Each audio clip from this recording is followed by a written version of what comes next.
it sounds fruity.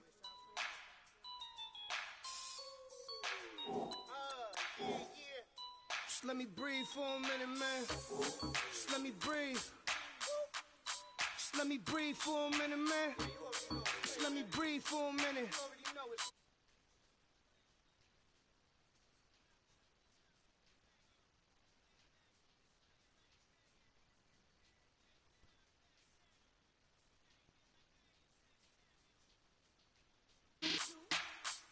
It's like I'm at the studio with Michael.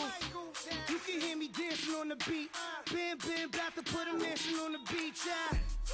100 Latins in your lobby. That's what happens when you're around with body. And I put that my mommy. I will never give my heart to a if I could just make a dance that goes with this song, then I'ma be on. Basic, gon' dance to it. Basic, everywhere, gon' dance to it. Just let me breathe for a minute. Just let me breathe for a minute. Just let me breathe for a minute. White Range Rover, in it. Let me breathe for a minute. Just let me breathe for a minute, man. Just let me breathe for a minute. White Range Rover, ball in it. You gotta, baby, shake that, shake that, shake that. You gotta, baby, shake that, shake that.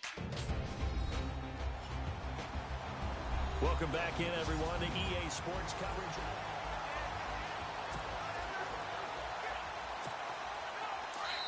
2 minutes to play in a tightly contested first half. Back now on EA Sports as we welcome you to Bank of America Stadium in Charlotte. It's Falcon football as we resume play in the second quarter.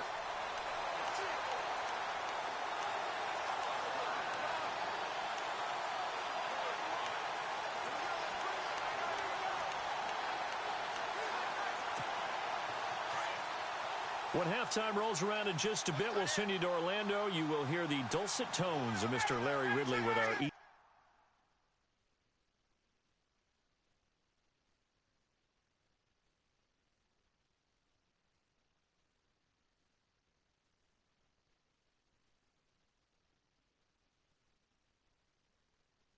Sports halftime report. Does dulcet mean good? Yeah, it's just something that broadcasters say. It's got to be good, right? It's got to be you good. Tell me. Well, it's got to be good if Larry's doing it. A really nice gain of 25 yards. Right after the turnover, they come out throwing. And that means it's a sudden change situation. We used to practice it on defense. Sudden change, get out there, stop the offense. But you typically run out there a little bit unsettled. I think that's why he came right out throwing the football, hoping to catch him off balance. And he did. They go play action here on first down. Oh, that was dangerous. Throw it into coverage, almost picked. But instead, they'll keep it on second down. But one thing that I've liked defensively is that they've shown him a lot of different looks here in the first half. They've come after him. They've sat back. I think that's what you need to do to keep an offense guessing. And they certainly have kept them on their toes. That's why they haven't had much success on the scoreboard. Now they try the right side here. Oh, what a move. Despite the heavy running, he'll be hit and drop shy of the 45. A nice job to get 8 there after the incompletion, and now they'll look at a 3rd and 2 coming up. You know what really fires up offensive linemen? When the guy that is carrying the ball behind them can create his own space and break a tackle along the way.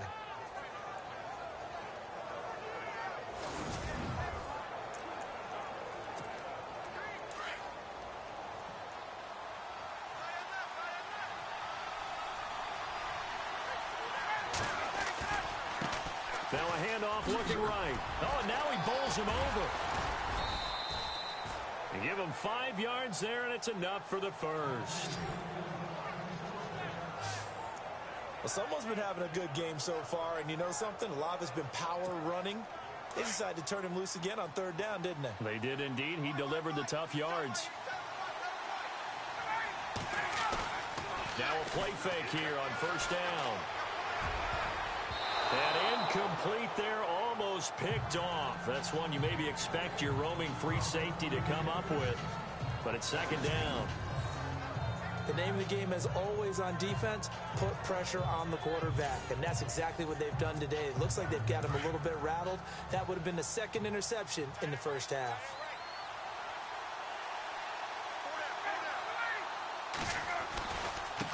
Now they try the right side here. They'll get it to the 40. He broke a tackle there, but couldn't get much further. Just a gain of a yard there, and now it'll be third down. When we talk about Luke Kuechly, you can't talk about his overall game without talking about his intelligence and how he controls the whole defense. He quarterbacks that defense, and at times will actually make checks, just like a quarterback would on offense to get them into the right defense. They definitely were on that play. How about that finish? Holding that to a minimal gain. And this one goes nowhere. Losing yardage on the play back at the 46. It's a 6-yard loss on the play. And that's going to bring up a fourth down. Well, that play was doomed right from the start. They just about ran into every defender on that one, didn't he? It felt like everyone got a piece of that tackle. Ryan. Finding Gabriel complete. And he'll get this one down near the 20-yard line. So we have reached halftime. Sorry, Larry, your hard work appreciated by so many men and women, but not today as we get back to the action in the second half. So both teams have their marching orders, and we'll get going again here in quarter number 3. Fozzie Whitaker now on the return. And a nice return sets him up pretty good here at the 30-yard line.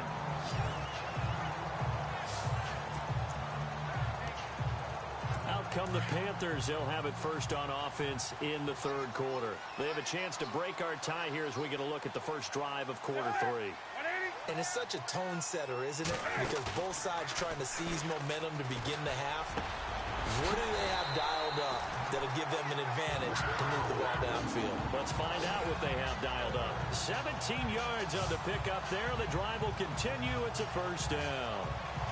Well, clearly one of his advantages as a passer is his height. Sit back in the pocket, fired over the middle. That makes things tougher defensively, doesn't it? It really does, because your goal is to move the quarterback off his initial spot when he gets his drop back completed.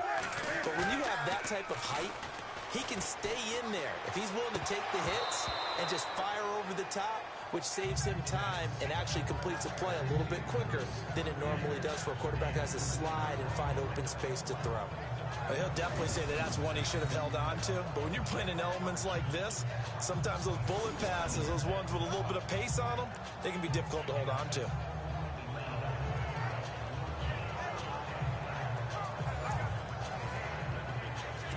So 2nd and 10 here.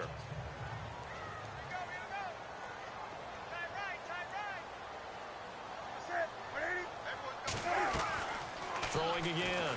Newton. This one complete to Devin Funchess.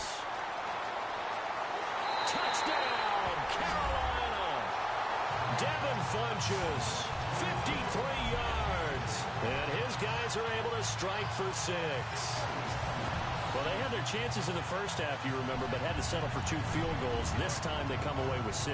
I think they actually got affirmation about what they were doing by getting a touchdown, because the field goals means they got in range but couldn't quite finish it off. This time, they broke through, and that's great for the old confidence. And on the sideline, difference of a feeling between 3 and 6, is it astronomical or no? It can be at times, that's for sure. A lot of times the field goal feels like a disappointment.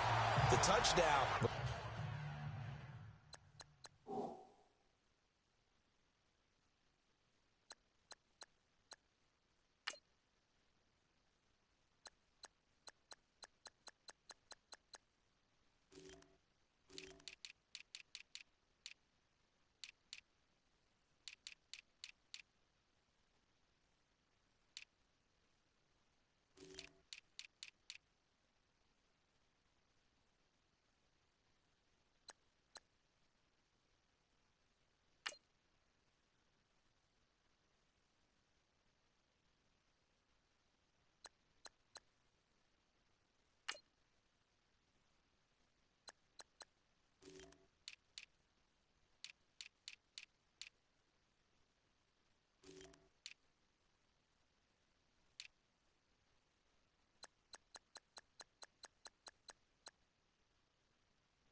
Well, that tells you you're getting it done.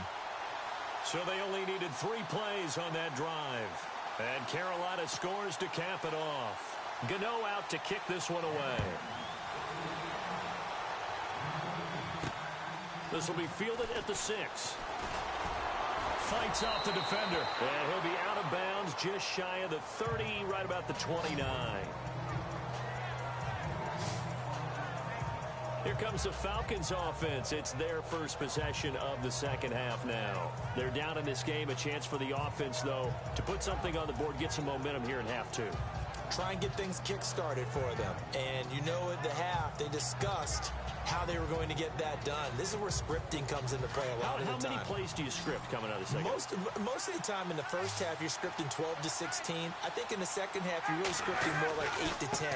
Kind of a starter or an opener, whatever terminology they use. Just something to get you off to a quick start. And he'll slip his way up across the 30 to the 32.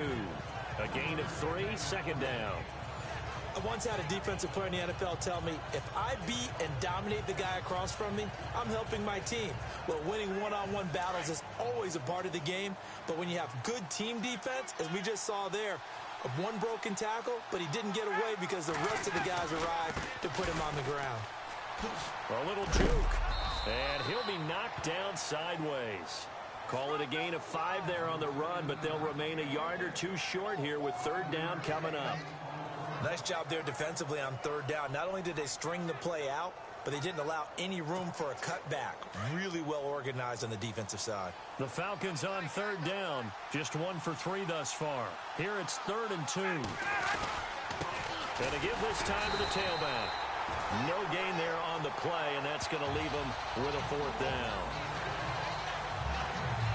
There's a nice stop for the defense. They've had a tough time containing this guy all game long, but maybe they can build a little bit off of that play, a little bit of confidence, a little bit of momentum.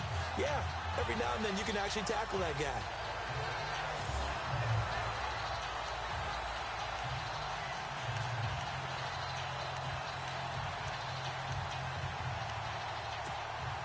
And how about the call here? They need 2 yards in their own territory on 4th down, and they're going to go for it.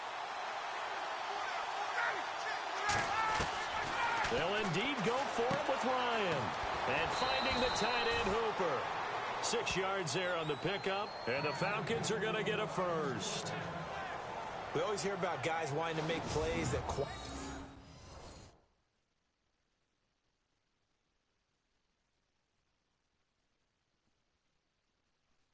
a crowd. Yeah. After that one. Here in the 3rd quarter, they were hoping to get the stop, get the football back. Not the case. What a completion on a 4th down play. Now a handoff looking right. 3 yards.